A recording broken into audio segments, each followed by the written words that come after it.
نحمده ونصلي على رسوله الكريم اما بعد فاعوذ بالله من الشيطان الرجيم بسم الله الرحمن الرحيم رب اشرح لي صدري ويسر لي امري واحلل عقدة من لساني يفقهوا قولي۔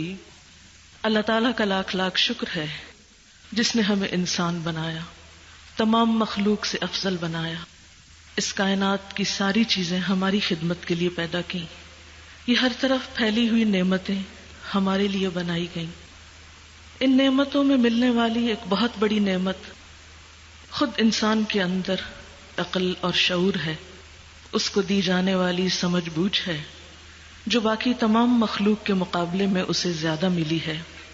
اسی بنا پر اسے باقی مخلوق پر فضیلت عطا کی گئی ہے، لیکن محض عقل بھی انسان کی رہنمائی نہیں کر سکتی، انسان کو اس کی ابتدا، اس کے آغاز اور اس کے انتہا کے بارے میں نہیں بتا سکتی۔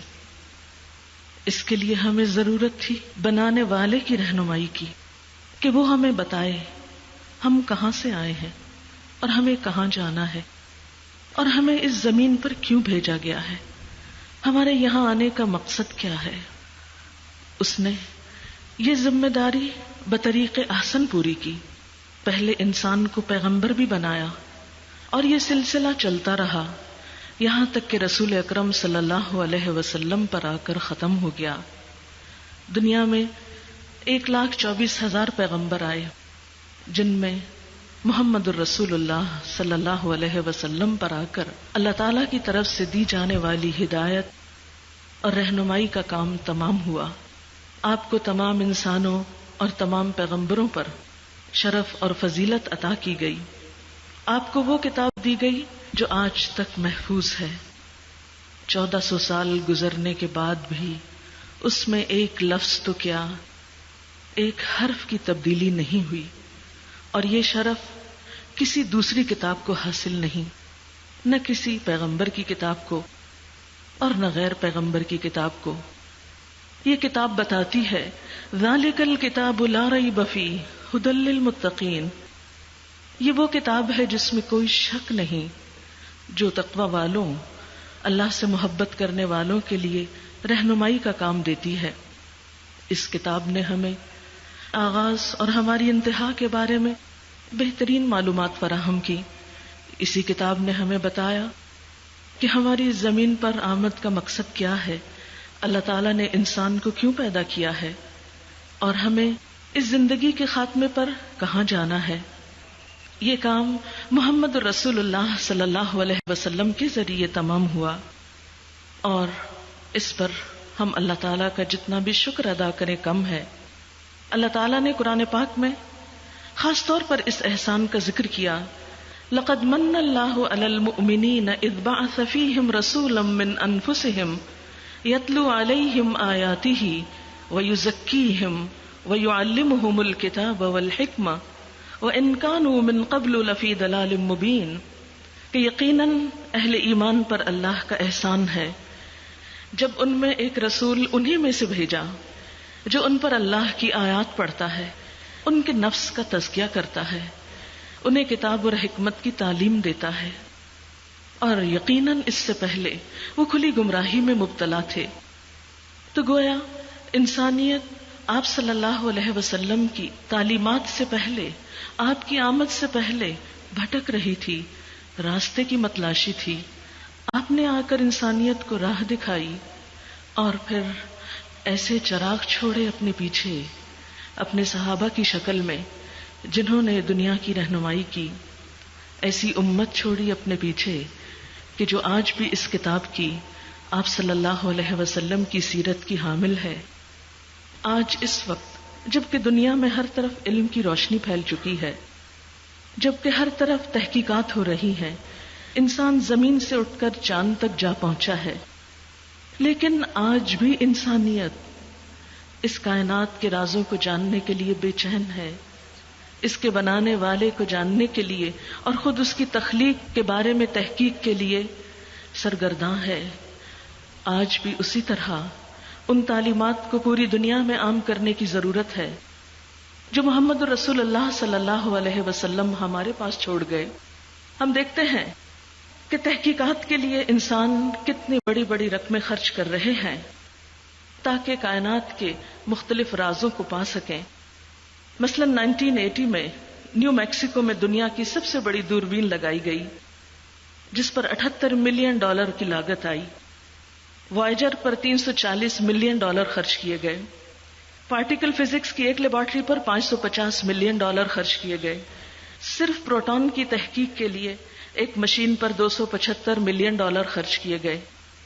یہ سب کچھ کس لیے خرچ کیا گیا؟ تاکہ انسان اس کائنات کے رازوں کو جان سکے، انسان اس تخلیق کو جان کر اس خالق تک پہنچ سکے جس نے ہمیں بنایا ہے. لیکن اللہ تعالیٰ نے اپنی پہچان کرانے کے لیے، انسان کو خود اس کی پہچان کرانے کے لیے، اس کی زندگی کا مقصد بتانے کے لیے اللہ کے رسول صلی اللہ علیہ وسلم کو ہمارے پاس بھیجا. لیکن آج کیا وجہ ہے کہ امت مسلمہ جگہ جگہ سے زخموں کا شکار ہے؟ آج امت مسلمہ کے اندر وحدت نہیں. آج امت مسلمہ دنیا کی رہنمائی کا کام نہیں کر رہی. اس کی بنیادی وجہ یہی ہے کہ ہم نے ان تعلیمات کو چھوڑ دیا جو اللہ کے رسول صلی اللہ علیہ وسلم ہمارے پاس لائے. ہم دیکھتے ہیں کہ آپ پر اترنے والی پہلی وحی اقرأ تھی. اقرأ بسم ربک الذی خلق خلق الانسان من علق اقرأ وربک الاکرم الذی علم بالقلم علم الانسان ما لم يعلم. پہلی وحی اقرأ پڑھنے کے نام سے شروع ہو رہی ہے. پڑھو. یہ پہلی تعلیم ہے جو آپ صلی اللہ علیہ وسلم کے ذریعے ہم سب کو ملی ہے. لیکن افسوس کہ آج ہم پہلا سبق بھول گئے. پہلا سبق اقرأ پڑھو. آج ہم اپنی مملکت خداداد پاکستان میں دیکھتے ہیں کہ تعلیم کے میدان میں ہم کتنے پیچھے ہیں. آج ہم دیکھتے ہیں کہ ہمارے دیہات تو دیہات، ہمارے شہروں کے اندر بھی سب کو پڑھنے لکھنے کے وسائل میسر نہیں. آج ہمارے اپنے ہی بہت سے ہم وطن اس روشنی سے آگاہ نہیں. یہ کس کی ذمہ داری ہے؟ اور یاد رکھیے ہمارا دین ہمیں صرف دین ہی کی باتیں سیکھنے اور پڑھنے کو نہیں کہتا. پہلی وحی کا ہی جائزہ لیجئے کہ اقرأ بسم ربک الذی خلق، پڑھو اپنے رب کے نام سے جس نے پیدا کیا. پہلی وحی خالق کا تعارف کرا رہی ہے. خلق الانسان من علق. پہلی وحی میں ایمبریولوجی کا سبق دیا جا رہا ہے کہ انسان کو جمے ہوئے خون سے پیدا کیا. یہ وحی اس دور میں اتر رہی ہے جب کہیں کسی بھی جگہ پوری زمین پر کوئی انسان اس حقیقت سے واقف نہ تھا کہ انسان کی تخلیق علق یعنی جمے ہوئے خون سے ہو رہی ہے. یہ پہلی وحی میں بتایا جا رہا ہے. اقرأ پھر دہرایا جا رہا ہے. پڑھو وربک الاکرم، اور تمہارا رب بہت عزت والا ہے، بہت کرم فرمانے والا ہے. الذی علم بالقلم، جس نے انسان کو قلم کے ساتھ لکھنا سکھایا، علم سکھایا. یعنی پہلی ہی وحی میں صرف ریڈنگ نہیں، رائٹنگ کی طرف بھی توجہ دلائی جا رہی ہے. یہ ہے وہ کتاب جو 1400 سال پہلے محمد رسول اللہ صلی اللہ علیہ وسلم پر نازل ہوئی. پڑھنے اور لکھنے کی تلقین لے کر، اور پھر علم الانسان ما لم یعلم، انسان کو وہ علم دیا، وہ کچھ سکھایا جس کے بارے میں وہ جانتا نہ تھا، اس کو علم نہ تھا، اسے معلوم نہ تھا. تو گویا آج بھی اس کائنات کے رازوں کو جاننے کے لیے، خود کو پہچاننے کے لیے، اپنی معرفت کے لیے، اس کائنات کی معرفت کے لیے ضروری ہے کہ ہم اس کتاب کی طرف رجوع کریں. ہم محمد صلی اللہ علیہ وسلم کی سیرت کی طرف رجوع کریں اور اس تعلیم کی ابتدائیات کو ہی اگر ہم پکڑ لیں. مجھے اس بات کے لیے بہت خوشی ہے کہ میں آج ایک تعلیمی ادارے میں بیٹھ کر آپ سب سے بات کر رہی ہوں. میرا اپنا تعلق بھی علم کی دنیا سے ہے. مجھے سب علم والوں سے محبت ہے. میں علم والوں کی بہت قدردان ہوں. میں ان کی شکر گزار ہوں جنہوں نے مجھے یہاں آپ سے بات کرنے کا موقع دیا کہ ایک مادر علمی کے اندر بیٹھ کر ہم اپنی پہلی وحی کو جو محمد صلی اللہ علیہ وسلم پر نازل ہوئی، آج اسی کا سبق پڑھ لیں. آج ہم سب اپنی ذمہ داری سمجھیں کہ ہم یہ پڑھنے لکھنے کا کام نہ صرف یہ کہ خود کریں گے بلکہ پورے پاکستان کو روشن کریں گے، اور پھر صرف پاکستان کو نہیں، دنیا بھر میں جہاں کہیں بھی لوگ اپنے اس پہلے بنیادی حق سے محروم ہیں ان سب کو یہ حق دلائیں گے، کیونکہ انسان کی تخلیق کے بعد قرآن پاک کی تعلیم کی روشنی میں پہلا تحفہ، پہلی نعمت، پہلی چیز جو انسان کو عطا ہوئی وہ علم تھی۔ فرشتوں پر انسان کو فوقیت کس وجہ سے حاصل ہوئی؟ علم کے بنا پر حاصل ہوئی۔ فرشتوں کو سجدہ کیوں کرنے کو کہا گیا آدم علیہ السلام کو؟ کہیں نہیں ہمیں ملتا کہ آدم علیہ السلام نے پیدا ہونے کے بعد پہلے کچھ کھانا مانگا ہو، یا ان کو کھانا کھلایا گیا ہو، یا پانی پلایا گیا ہو، یا کوئی اور ان کو نعمت ملی ہو۔ سب سے پہلی نعمت جو پیدائش کے بعد ان کو بھی نصیب ہوئی وہ ان کی روح کی خوراک تھی، وہ علم تھا۔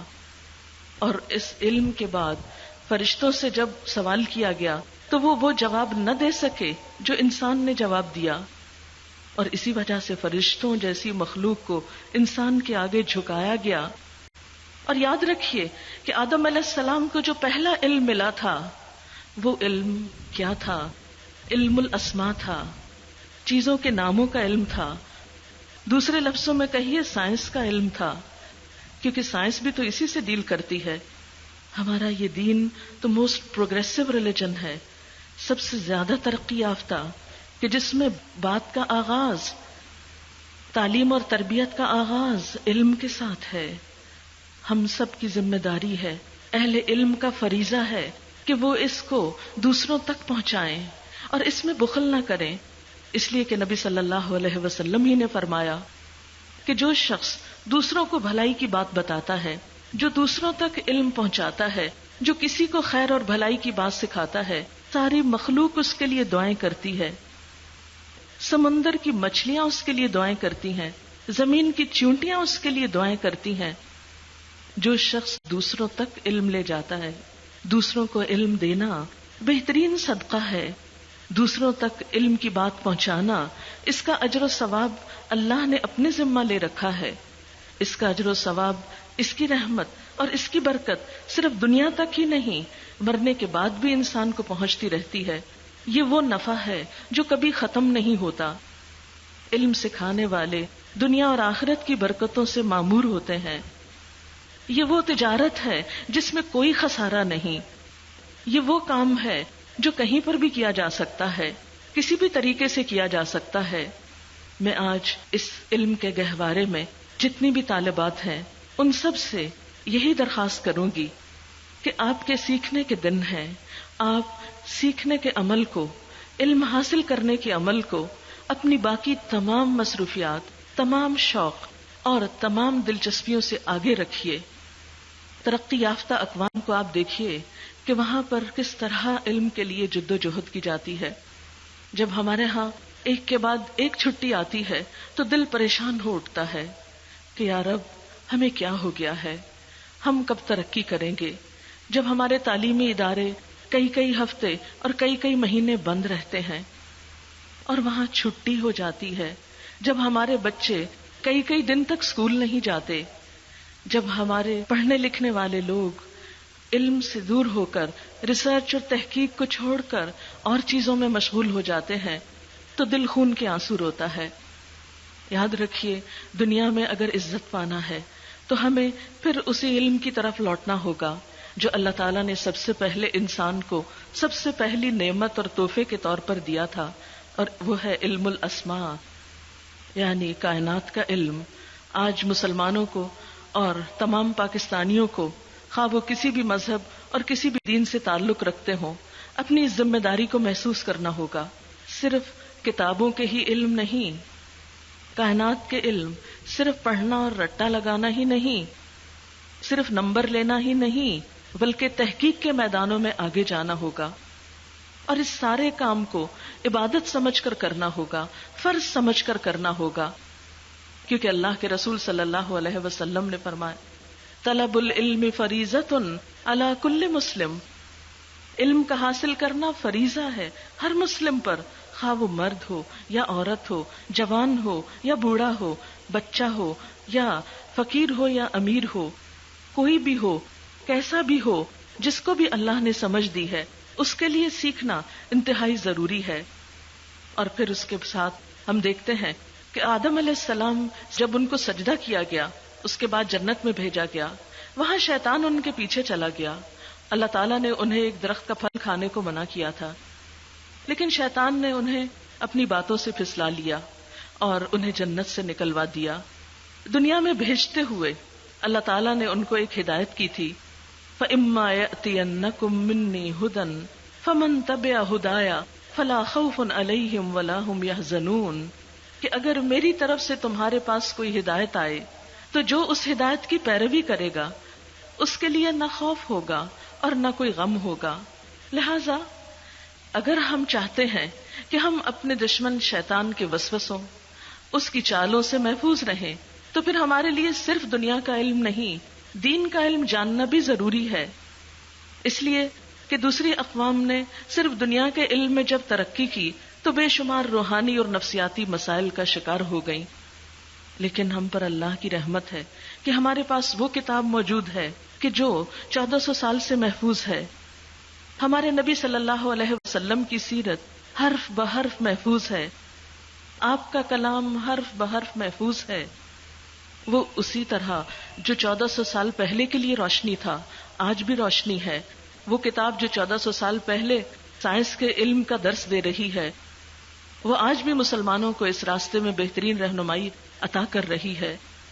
ضرورت اس بات کی ہے کہ ہم آگے بڑھیں اور ہم کوشش کریں، لیکن صرف دنیا کی تعلیم میں نہیں، اس کے ساتھ ساتھ دین کی تعلیم بھی ضروری ہے، بہترین اخلاق کی تعلیم ضروری ہے، آپس کے بہترین معاملات کی تعلیم ضروری ہے۔ آپ نے دیکھا ہوگا کہ بسا اوقات ایک انسان بڑی سے بڑی ڈگری رکھتا ہے، بہترین سے بہترین جاب رکھتا ہے، لیکن اس کے باوجود اس کے پاس سکون نہیں ہوتا، خوشی نہیں ہوتی، اپنے کام کو بعض اوقات انجوائے نہیں کرتا۔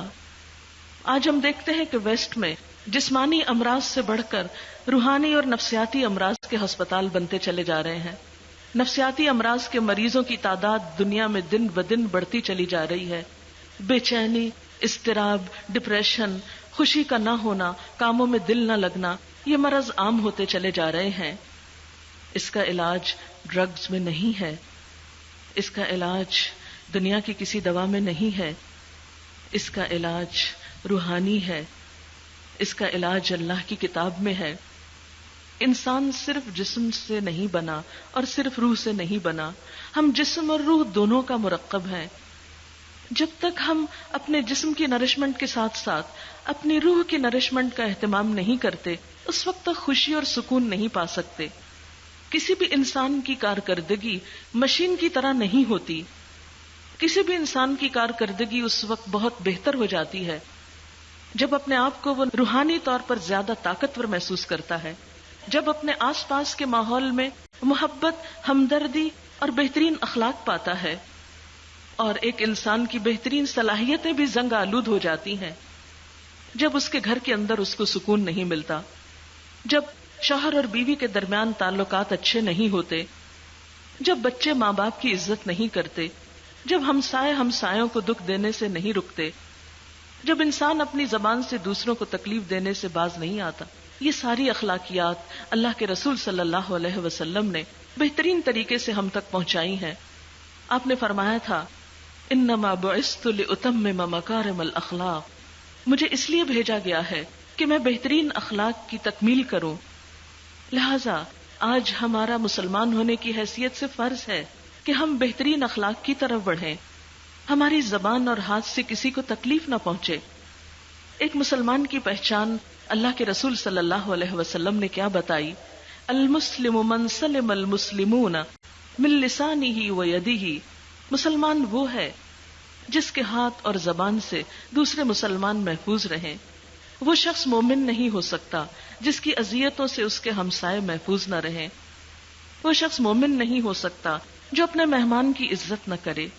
اسلام اسی چیز کا تقاضا کرتا ہے کہ ہم دوسروں کے لیے خوشی کا سبق لے کر جائیں، خوشی کا پیغام لے کر جائیں، دوسروں کے لیے باعث راحت ہو جائیں، پرامن طریقے سے رہنا جانیں، ایک دوسرے کی جان، مال اور عزت کی حفاظت کرنے والے ہوں۔